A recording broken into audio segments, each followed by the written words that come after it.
Welcome to Jinx Films 2023 Holiday Special. He called it Ho Ho Hell Yeah Holiday Special.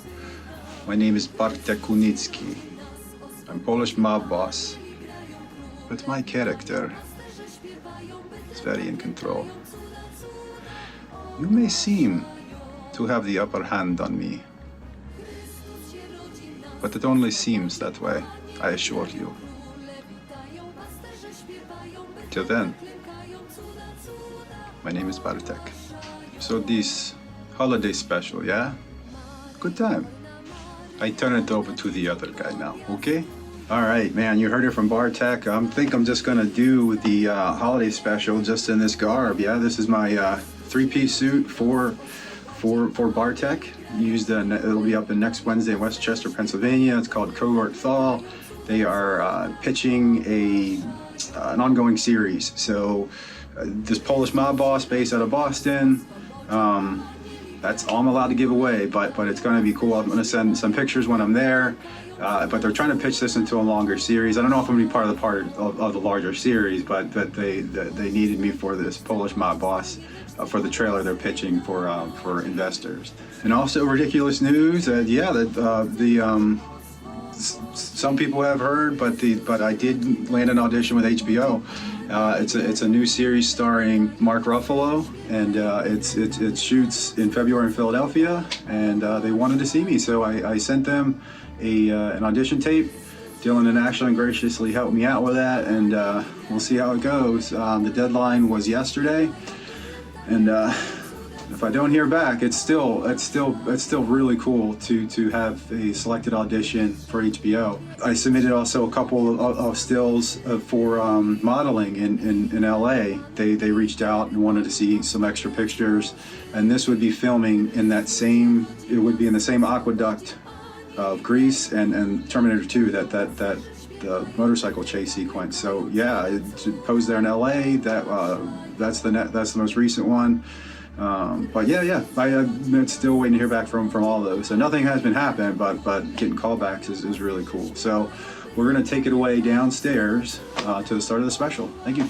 All right, tonight we are going to revisit the year that was 2023 and take a look back at how much we've all grown, how much we've done, and just really look forward to what we're going to do in 2024. Yep, and tonight we're just gonna go month by month, starting with December 22. Where we've been, what we've done, and most importantly, what we've learned. And I think so much so that we've learned, when you look back on these December 22, January 23 clips, this feels like it was years ago. It does. So without further ado, let's kick it off. Sit back and relax and enjoy the Ho Ho Hell Yeah holiday special, starting with December 2022 and January 2023. December of 2022 was, if anything, a month of firsts. Susan Jen launched a bit of creative marketing with business cards, even planting some ads on the tablet screens at Target stores. Jen sculpted new versions of the In Unison logo, and Suze crafted some unique buttons in prep for our first pre-production meeting in Hamden. There, we laid the tracks for the timeline, the general story, and introduced everyone to the symbols of the characters. We talked about on-set roles and generally got to know one another.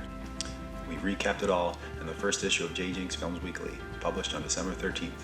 It was sent to 11 recipients, and today, the now video version goes out to over 350 subscribers. We make a bold statement on Instagram, then we gathered for the first reading of the script. We see up there Margaret, Dillon, and Dan, and the spookiness didn't disappoint as the internet went down right as we were about to hear the Loomers deliver the message.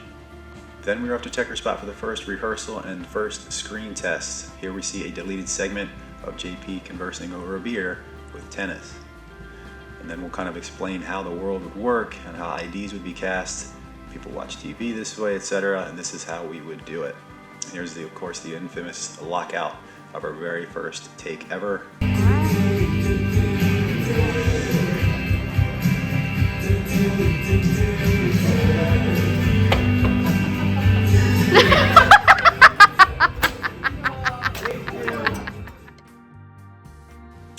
2022 was put to a close as Caden was featured on a Ravens talk show and held the spotlight with J.K. Dobbins and Torrey Smith. Mom, Dad, I want to wish everybody a Merry Christmas for us.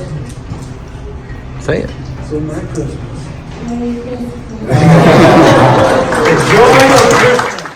Only then to call JK out later in regards to Mario Kart. It doesn't stop there, but we'll get to that in a few months. I actually love this. You know me. I'm gonna beat you in Mario soon. You know that, right? It's gonna be hard. Nah, are you? That's right. Good job, buddy. We welcomed a frigid 2023 and the official kickoff to filming. I began to gather more and more scenes that I could use for abandonment and loss. Then we hiked to the top of Mount Matthew at Patapsco Valley State Park, framed out the segment that would later be for the JP and Sperduto standoff, as well as doing some tests for levitation. What's great though is this now sequence has become canon for In Unison for JP and Deal, and this is going to be used as a flashback to Deal being summoned to Mount Matthew. It's very cool In Unison lore to see JP training Deal. So take note, aspiring filmmakers, there's no such thing as wasted footage. We wound down the month with more blast zone footage at a decommissioned army base in Fort Ritchie, which was on my way back from location scouting in Cumberland. But I just had really bad vibes and elected to drop that particular place from my places of consideration. And Dillon also supplied a test shot of the prospective secret hall exterior at a church near his place in Laurel. And then the month wound down by hanging a recruitment poster at the taproom floor checker spot, securing the hospital location in Crownsville, but I still couldn't wrap my head around Hoyt's closing, so I had to take a few final shots and pose with the In Unison poster hanging as if it were playing there. February started out with the first release of the In Unison shooting schedule sent out to existing cast and crew, and I did a quick location scout at the secret hall. And I was also asked to submit an audition tape for the role of a DEA agent, brand new to acting, not having a clue, and still mentally living in 1998. I thought, if you want to see a tape, I'll send you a tape. So Dillon, Ashlyn, and I paid tribute to Hoyt's, and at the same time, filming a short film there, using that as my audition. I didn't get the part, but they applauded the effort. Then we ventured out to Ellicott City for a screen test of the secret hall and scenes involving cast IDs. We also did a rehearsal for a short that still hasn't gotten off the ground quite yet, Panther Hellfire, which of course is an anagram. Margaret plays the detective on the hunt for a serial killer, and Dillon is clearly guilty until we meet Ashlyn's Maisie. That was just a really fun day in general with everyone. And then February was put to a close as Caden was cast as Caden Vondrea Dubois, Katya's son, and my Uncle Joe agreed to play Commander Baraka. And then lastly, Weaver's Field was finally found, the actual battlefields of Gettysburg. My mom, Susan, and I went on a little road trip in search of the Payne Road location, and there it was, the In Unison universe making it happen. On a side note, there's an actual auto body repair shop right outside of the field called Weaver's Body Shop. As spring was almost springing, casting was at the top of the list, and boy oh boy did we cast. Right at the start of the month, listings went out for 3 roles, Sperduto, Katya, and a Master Thief. Many submitted, but most immediately bailed after seeing the price tag of only $50 a day. But at least I got to see Margaret and Ben again and met Turner Queen on the set of Steven Zoo's The Next Generation. Turner was infectious to be around, and I asked if he was interested in playing the part of Sperduto. A few days later, he graciously accepted the role, and Ben Nadler agreed to play the cellar fan. Then about a week later, we hit a stride. Thomas Langusto came on board as Locke. Frank Sloan was cast as the sketchy guy Checker Spot, Stephanie Bailey as Peyton, and Sarah Ford as Birdie. Lenny Sherburne won the role of Katya and referred 2 actor friends, and I snagged them up immediately, with Juan Hunter playing Johns and Autumn Tania as Declan. March also gave us Chap, and he's grown into such an integral part of our little family. But the best casting story of the month was with Julio replacing Dan as Tennis. Julio submitted for Master Thief, but when I opened up his application, he didn't look like the other guys to me. I said, who is this guy? That's Tennis. I had no doubt. I immediately emailed him and broke it all down to him, how this world is so huge, and I've got this table at Comic-Con coming, and he'd be part of this marketing push, and he was all about it. And we were emailing back and forth so fast, it could have been text. And then I told him the total pay. And then nothing. I was actually pretty upset.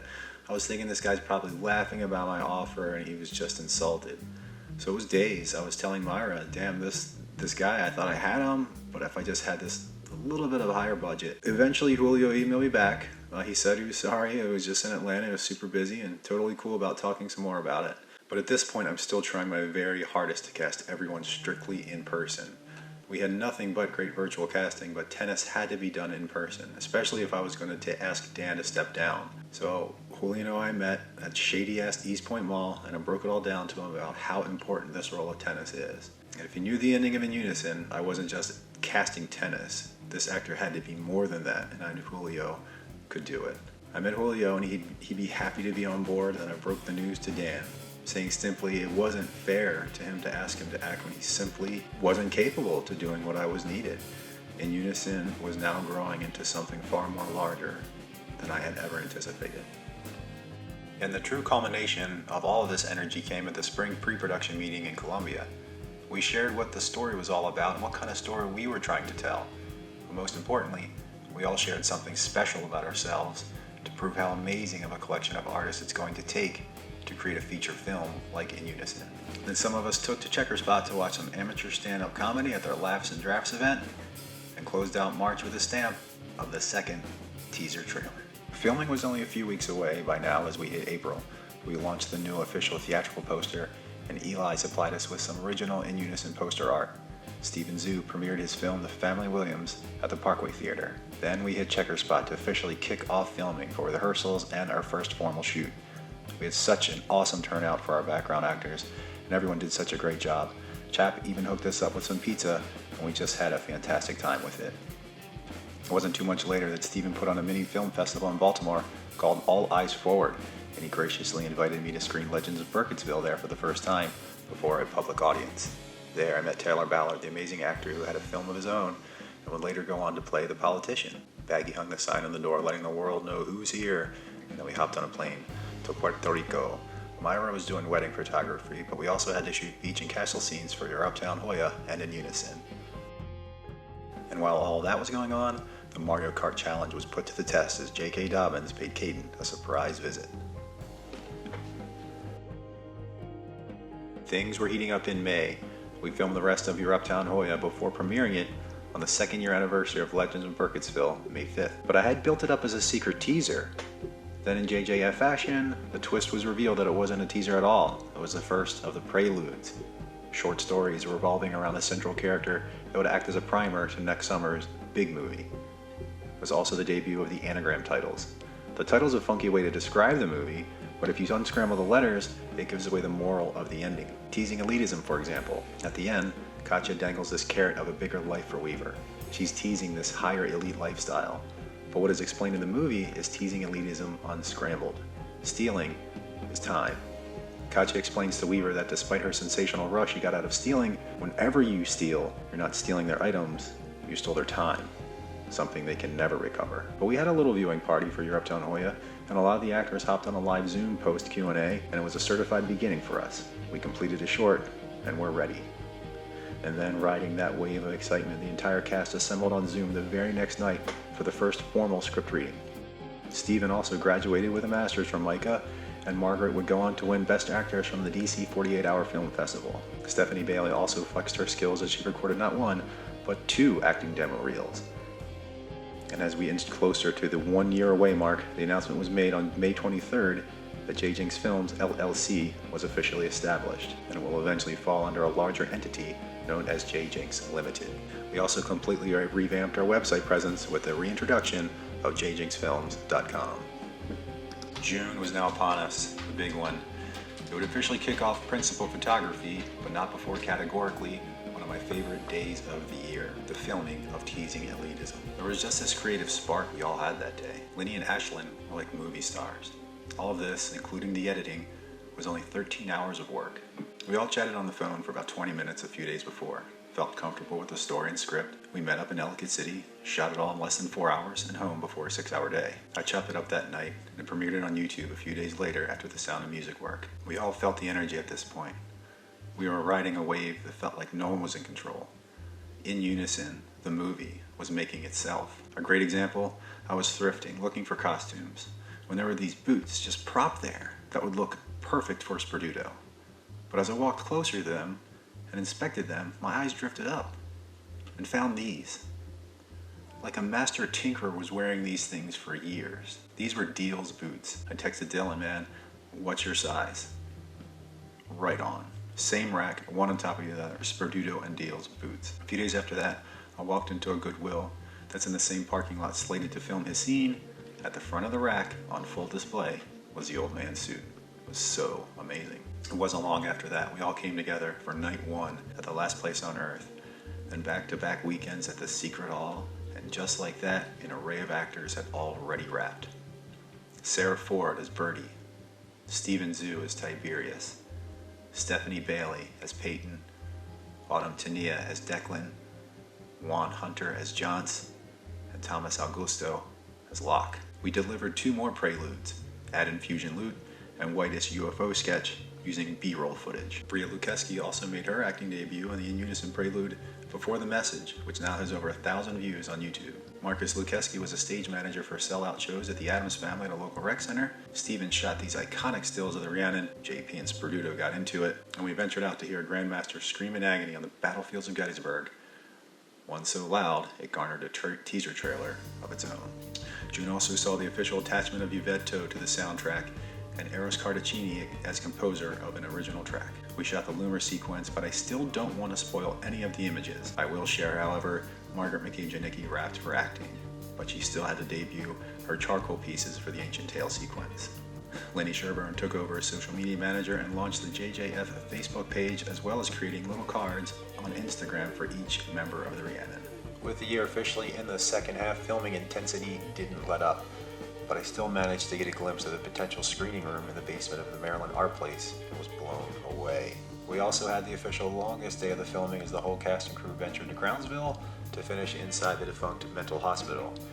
James Frommeyer offered us some of the most iconic shots of the whole movie on his one day there, and Chet Hall made his debut as Lieutenant Leonard. It was very hot that day, tempers flared between their staff and us, but it all worked out. We set out to film Payne Road. Later that night, Glen Burnie in a business park where I was pulling from my own studio called Sweet J. But this was an instance of the in-universe pulling me back in, deeming it just wasn't time. Focus on one thing at a time, but that's a whole other story. Back to the movie. My stepdad Harry Wilhelm offered his services as stunt driver for Payne Road as we needed a last-minute replacement to our original, and he did a fantastic job. It was also the night Julio wrapped. Jen also agreed to take over as the narrator role, which has now evolved, so Jen can provide many different voices and not be confined to just one. Following weekend, Renee and Caden made their screen debuts and raps at Deal's smoke shop scene, but even more critical scenes were on the way. Deal still had to be shot. The politician would still need to sink his teeth in with the Sky Shepherds. JP and Katya would go on a date. What was JP like at home? And in the meantime, we published their Summer 23 teaser trailer. Dan Miller rapped, Christina Elizabeth Perez was cast as Leilani, and we completed our first ever collaboration, Secret Jet Suit, with 6-Tier Productions. We had such an awesome time filming with those guys in Patapsco Valley State Park. Then everyone came out to see O's make history, and we represented strong in the stands against the Yankees to put a great cap on July.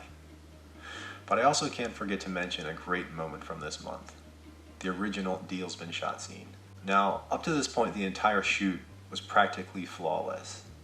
We were riding this lightning bolt. We had no complaints. Reshoots were not even on my mind.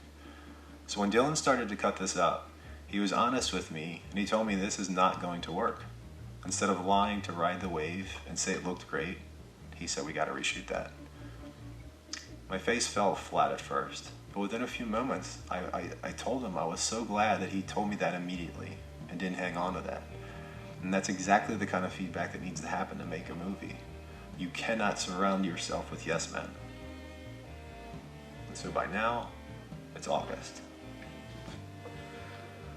We could all feel a bit of the fatigue setting in.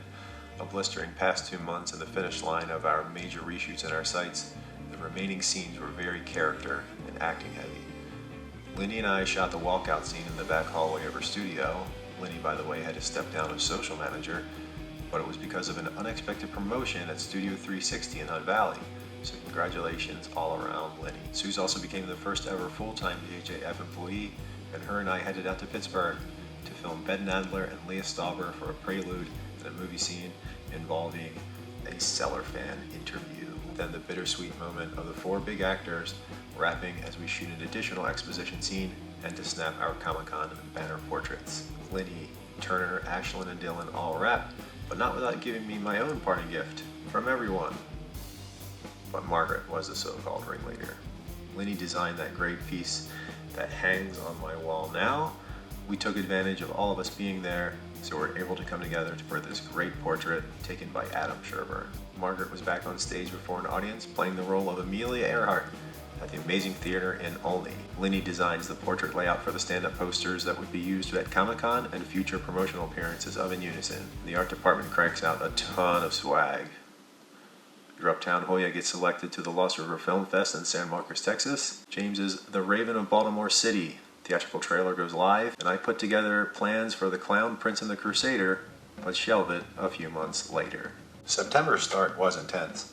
Even with filming essentially done, we had Baltimore Comic-Con staring right at us. To help spread the word of our appearances and the launching of the new trailer, we went to the Maryland Rent Fest and had a great time. Met some people, handed out the business cards, and over the next few days just really focused on finishing all the preparations for the big weekend coming up. And just before Comic-Con, I ventured up to York, Pennsylvania to film the beautiful Christina Elizabeth Perez as Leilani, and we captured some really great emotionally charged images. And after a few temper tantrums while editing Odd Wonky Mutation, I finally relaxed and tried to sleep before kicking off our second Comic-Con appearance weekend. And more importantly, raised the bar from last year. The booth got positive reviews and we had such an energetic turnout, especially for everyone that came out to watch the trailer premiere on Saturday right at the booth. It was such a surreal moment seeing our characters cast to the screen for the world who was willing to watch. Nothing went to waste as we even filmed some really great scenes for the upcoming Weaver Prelude.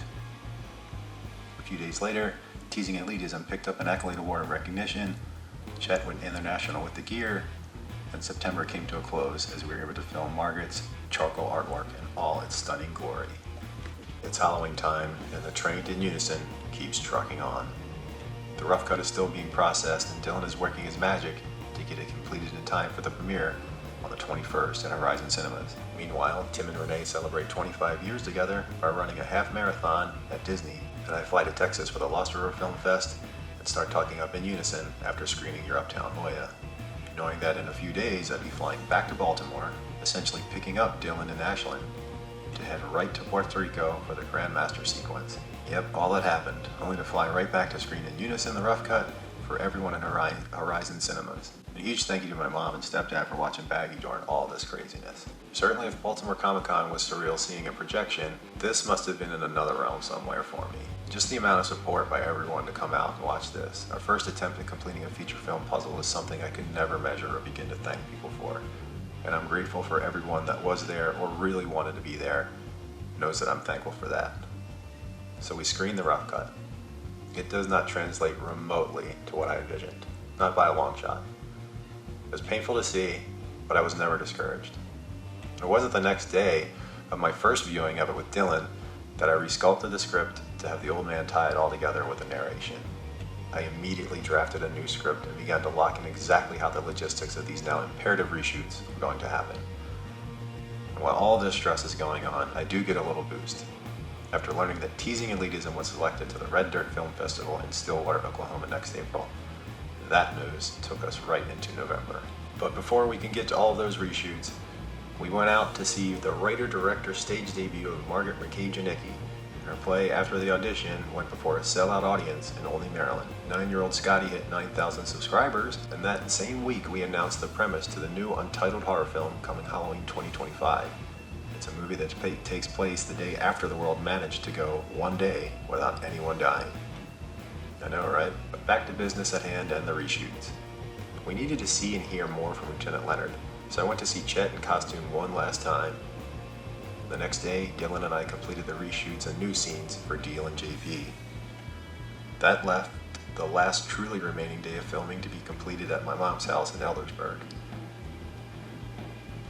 And it was by my brothers and sisters, just like they were there during the first one almost 34 years ago to the day. So by Thanksgiving, the next generation, the cousin crew, Scotty, Bria, and Caden, released The Eldersburg Aliens. And to celebrate its 50th issue, Jinx Films Weekly produces videos each Tuesday on YouTube and Instagram.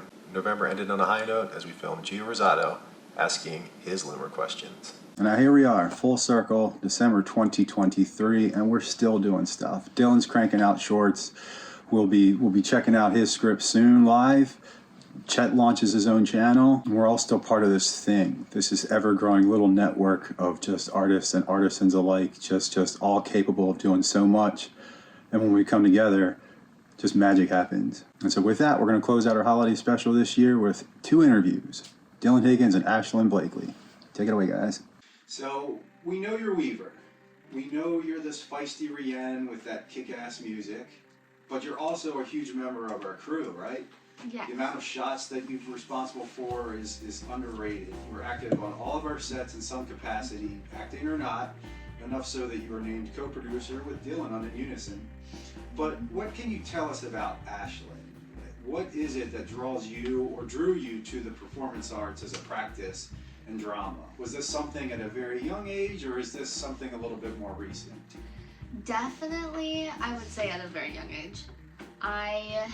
Like I said before, actually, I and my cousins used to just make a whole bunch of videos, homemade videos of little scripts we would do. Sometimes we would just be doing it on the spot, just for fun. And I've always been connected to acting or some type of art. Like, I'm a very big painter as well. Mm-hmm.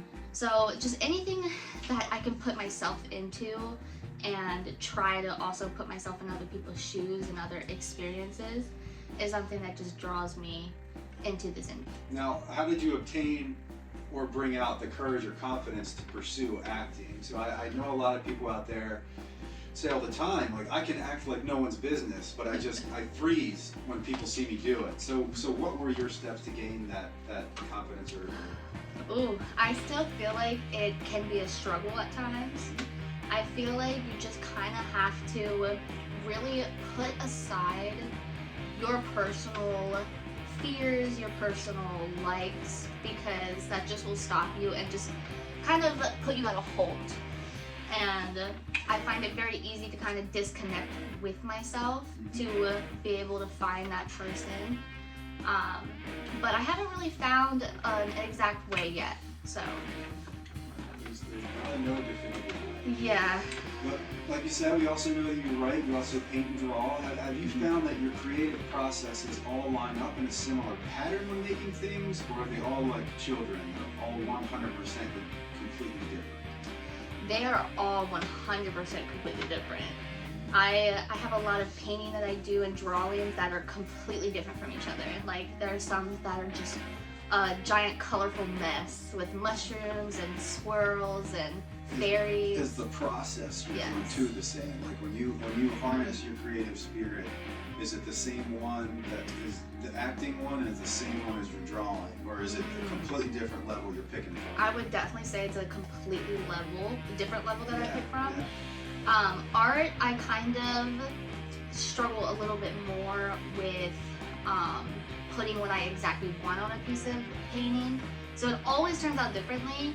But with acting, it's so much easier to find what I want to do and just try to blend it. So it blends a little bit easier because my art is just so different. It's so hard to get certain ideas or myself in the way. Right. If they saw you acted, they probably wouldn't imagine that's the same person that's painting that. Yeah. So, yeah. All Exactly. Right. Well, what type of roles, considering acting, what type of roles would you eventually get excited to audition for? Because I think In Unison is probably going to open some doorways for you. So what kind of roles would really spark your attention if you saw them listed? Definitely, I'm kind of open for anything, but my ones that I really do draw towards the most are the more like sassy ones. You know, the arrogant blonde that thinks she's either better than other people. That 18 to 22. Yeah. Or the like very quiet, submissive, like very easy to hurt her feelings. Do you have that kind of thing where if you put on one pair of glasses, you could be a bookworm, but if you put on another pair of glasses, you could be an evil temptress? Exactly. I would love to play an evil person, 100%. I would love to be a villain in somebody's story, for sure. Well, Dark Weaver, I don't know about that now. great job so far, and we can't wait to work with you again soon. And we all know we're still waiting for that Weaver Prelude coming up, and how your adventures in Unison are going to continue. Do you have anything you'd like to share? I would like to share that I am planning to start like an art Instagram. I already have one, but I haven't gotten to exactly where I want to be with it yet. And I would like to eventually put that out there. That's another thing that I will be putting out there for myself, is my art and my creativity towards that side. And I'm just really excited to film this prelude. Yeah, so folks, we've got a date lined up we're shooting for mid-January to film it, and then probably early February for the release. Ladies and gentlemen, Ashlyn Blakely, Weaver. All right, we're here with Dillon Higgins, and not only does he play Deal, he's the editor, AD, key camera, the tech guy, and now the colorist, but he's also a guy on a great path. So after In Unison is released, our JJF energy goes into Dillon's directorial debut. So let's meet Dillon and really let us know how your journey to the dramatic arts. Well, I have kind of always been kind of the class clown. Ever since I was a kid, I always wanted attention. I would throw myself off the bed just to get a reaction, jumping between beds in hotels, because that was clearly the best idea. And that kind of just carried over kind of perfectly when the whole YouTube explosion happened and everyone was filming themselves and just wanting to document every second of their life. And I fell into that perfectly, because I just always felt like I had something to share, and now there's a little device that allows me to. Yeah, like instantly. And you also did theater in high school, yeah? I did. All right. Yeah. So before we get into your movie, let's talk about some of your previous work and some of your kind of like crowd practice pieces. Okay. I mean, you know, I did theater in middle school and high school for I think a total of 3 years. And I did like little productions and stuff, but I really was only there for the socialization part of it. I wanted to do the improv games and just kind of laugh with my friends, and that was the perfect outlet. It wasn't so much of being a thespian as it was getting that energy out. Yeah, exactly. I always felt like I had something to say, and I wanted everyone to listen to me. And theater was the perfect outlet for me at the time. And how about some of the concepts you've been kicking around, created in the past? Like, what are your favorite ones? So my favorite little videos I've ever made, a lot of them came out in high school.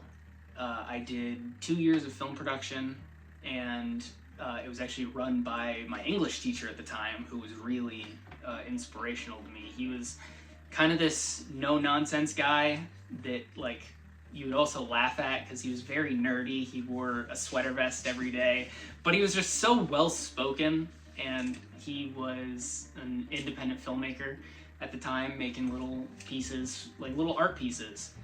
And he kind of took me and kind of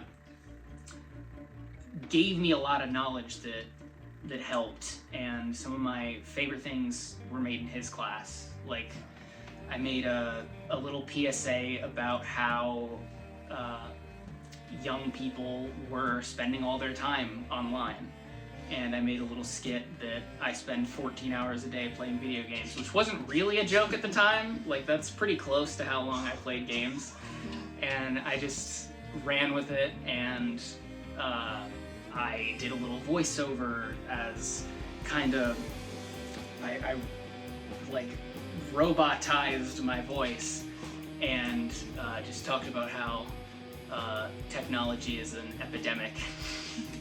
And I had a lot of fun with that. Destroyed a laptop and a camera just to like sell the point. Is that available to see anywhere? It is. It's on my YouTube channel, which if you just look up Dillon Higgins, it's probably there.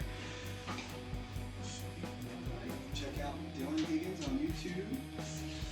Now let's get into your movie, your directorial debut. Without giving anything away, now what was the evolution of the story? It really came from just having the drive to write something, and I was browsing YouTube just looking at short films people made, and a lot of them were like the awkward first date, where you don't really have the best time, and then you're in the car and you're trying to have small talk on the way to like you dropping them off or them dropping you off or whatever. And I thought that was an interesting concept, so I took that and I was like, what's the worst first date you could possibly have? And I think I got pretty close. Alright, so is it still tentatively titled Chapter 1? Yes, Okay, Chapter yeah. 1. So go, if it's Chapter 1, we know there's a 2, so without giving too much away, what do you think people will remember Chapter 1 for? Hopefully my favorite thing is always dialogue. Yes. I've told you this a lot. My favorite movies are Kevin Smith, Clerks, fucking Dogma. Just you're putting these absurd characters in everyday situations. Tarantino as well, like the opening of Reservoir Dogs, the opening of Pulp Fiction. Like you're putting these absurd people in these very kind of, talking about day-to-day shit. Yeah, exactly. Talking about nothing, like McDonald's in France. You know what I mean? So I just hope the characters stick with you. All right. And intended to be a short, like a runtime. What would you class? I was thinking definitely in the shorter range, somewhere in the 5 to 10 minutes. I would say 7, 8. 7, 8? Yeah. All right, so aside from your location, because you're thinking Ellicott City, right? Yes. What Yes. can you say you're pretty satisfied right now as far as pre-production goes? I, like you, I have to have the whole thing in my head. I know shot for shot exactly the tone, exactly the movement. So when you're ready to call action, you'll be like, no, this is the way it's going to go. Okay. Yeah, no, exactly. And I'm a very hands-on filmmaker. I like to be, not only writer, director, I tend to like to shoot my stuff too. So I'm right there with the camera. I know exactly what's going on in the frame, and if something... Originally, you were going to act, right? Because and now, Yeah. if you're holding, you may have to cast. Yeah, I think it's gonna have to be someone else as much as I know. Yeah. So it's all right. So be on the lookout. You may be getting a casting call for doing the movie. So I'll ask you the same about your creative processes, as you also do photography, editing, among other things. So what is your approach to each, or do you treat them all kind of the same? the fundamentals are always the same for me. When it comes to photography, I like to do kind of photojournalistic, capture it how it is. When it comes to editing, that's when I take it and I'm like, all right, how do I find, from the footage that I have, how do I find a look that I want and a feeling that it invokes? So photography is just what's there. Editing and color for me is, all right, how do I make this what I want? Yeah. Yeah. You can tweak the colors, you can tweak the darkness. Yeah, exactly. Yep. So it's do you have maybe like a soundtrack? Do you get inspired by music on certain things, or? Absolutely. Yeah. Music is a huge thing for me. My favorite genre that I always go to is rap, Yeah. and that, for me, that helps me focus. And I don't know if it's the rhythm or the lyrics, because the rap that I listen to always has a story. Like my favorite artist is Logic, and every album has an overall arc. Every song has an arc. It's all mini tales, right? Exactly. Yeah. And when I'm listening to it, I kind of take elements of that story and put it into whatever I'm doing. How do I allow this to drive my process? And you know, sometimes that takes me down a crazy idea, and sometimes it's like, all right, maybe I don't need to go that far. Maybe I can just leave this how it is. Nice. All right. Everyone thinks you're a great actor, and that's not entirely on your path, but if you were to have a part where you would just enjoy every part of it, what would it be? I would say I get really excited by like crazy roles. Like my favorite performance, there's two. My favorite performances are Heath Ledger as the Joker, which is like everyone's staple.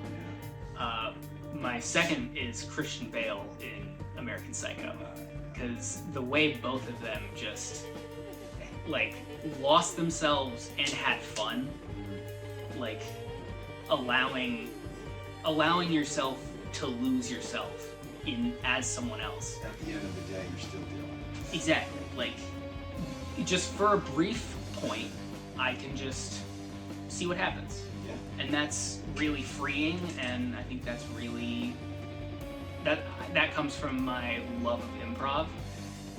Just allowing yourself to feel what you want on the day and let that drive what you're doing. Every part it gets recorded.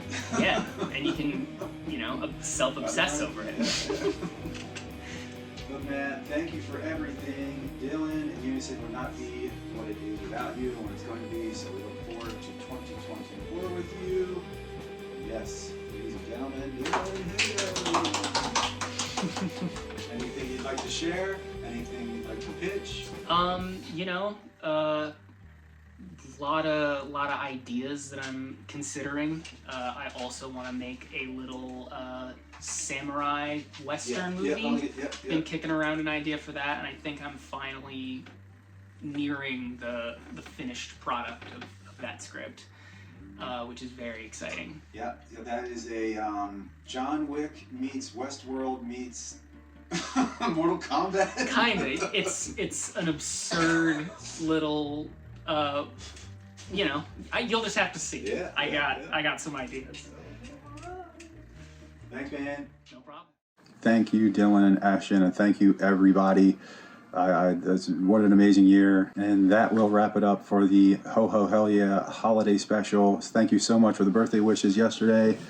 Got something in the mail from Margaret, so I want to open that on Christmas morning. And really best wishes. Get used to three-piece suits, because they're going to be my trademark for premieres and gala events.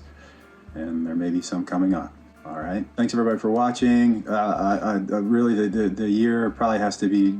I can't go without the year without saying thank you to Suze and Dillon. Probably, if I could name MVPs of the year, it would be those guys. So Suze, start to finish at every single event, helping with every kind of thing, just putting stuff together, and then Dillon really just being the complete guy in control of the behind the scenes stuff. So really awesome job, guys, to you.